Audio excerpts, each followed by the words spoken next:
मतगणना से एक दिन पहले देखिएगा आपके पार्टी कार्यालय के सामने और पटना के कुछ जगहों पे एक पोस्टर लगा हुआ था कि टाइगर अभी जिंदा है।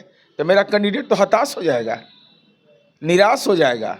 है। चुनाव में कह रहे थे कि एनडीए और नीतीश कुमार जी पीछे पीछे चल रहे हैं, जो हम वादा कर रहे हैं पीछे से उसको। चुनाव के पहले जो महिलाओं के खाते में 10-10 हज़ार रुपए देगी, उसका भी असर रहा क्या चुनाव? दीर्घकालिक योजना अगर है, महिलाओं को घूस, अब कहिएगा महिला को घूस दिया गया है, तो महिलाओं को आत्मसम्मान पर पड़ेगा ना।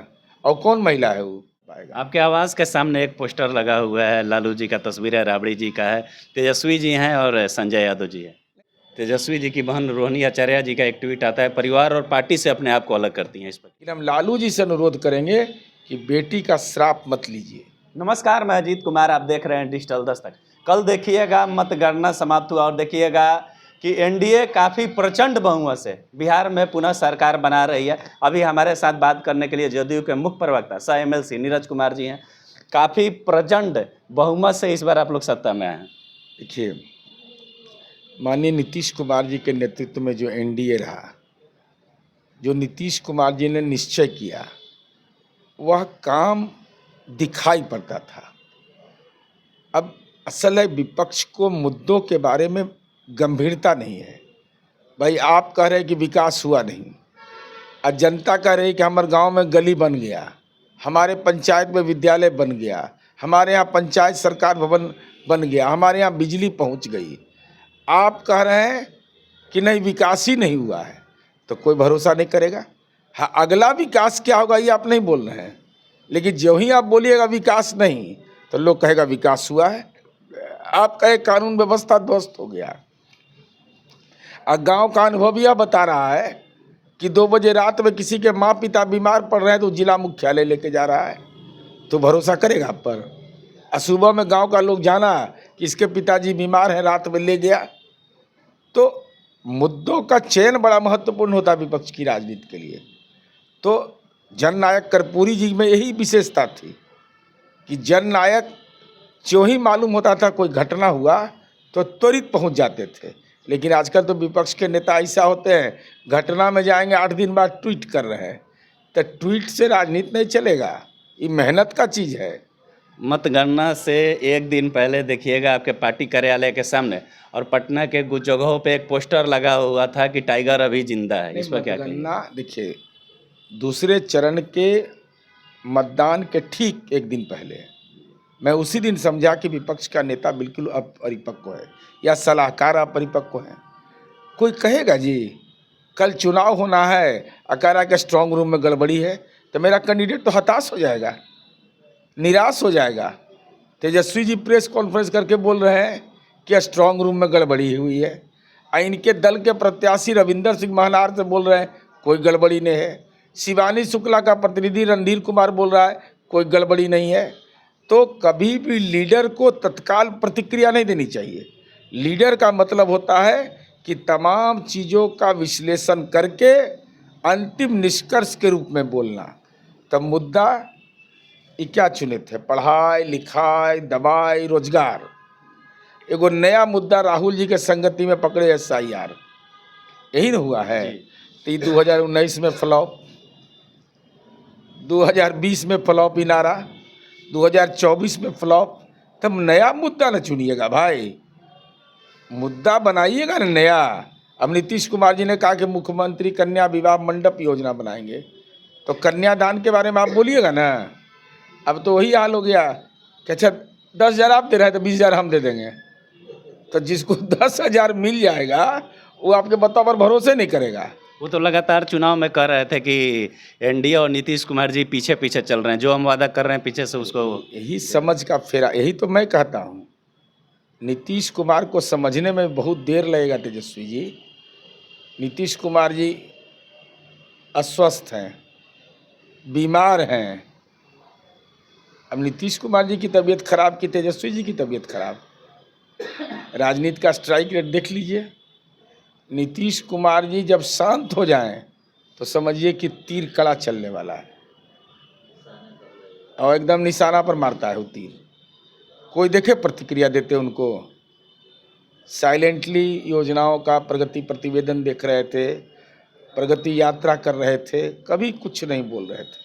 मैं इस बात की चर्चा इसलिए करता हूँ कि भाई नई पीढ़ी के राजनीति करने वाले लोग हैं, आप मुद्दों की तलाश कर नहीं पाते, मेहनत कर नहीं पाते, मौसम खराब हो गया घर में रह जाएंगे, ऐसा होता है।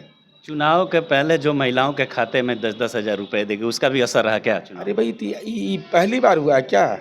एक तो महिला के लिए पहली बार काम नहीं हुआ है। झारखंड में कितना दिन पहले दिए थे, उस समय नहीं ज्ञान खुला था। अरे एक दीर्घकालिक योजना अगर है, महिलाओं को घूस, अब कहीं महिला को घूस दिया गया है तो महिलाओं को आत्मसम्मान पर पड़ेगा ना। और कौन महिला है वो?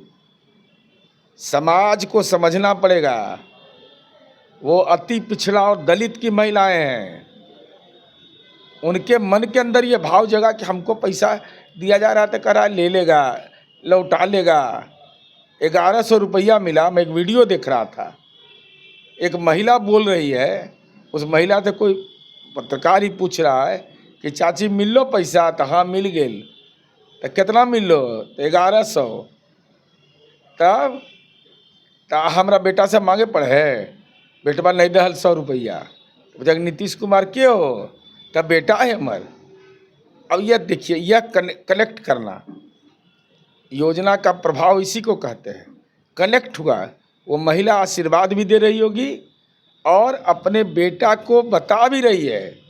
उसका बेटा भी देखा होगा कि तुम अपनी माँ का सेवा नहीं कर रहे हो, तो लाज भी लगेगा और करे कि हमारा बेटा है मुख्यमंत्री, हमको दे दिया।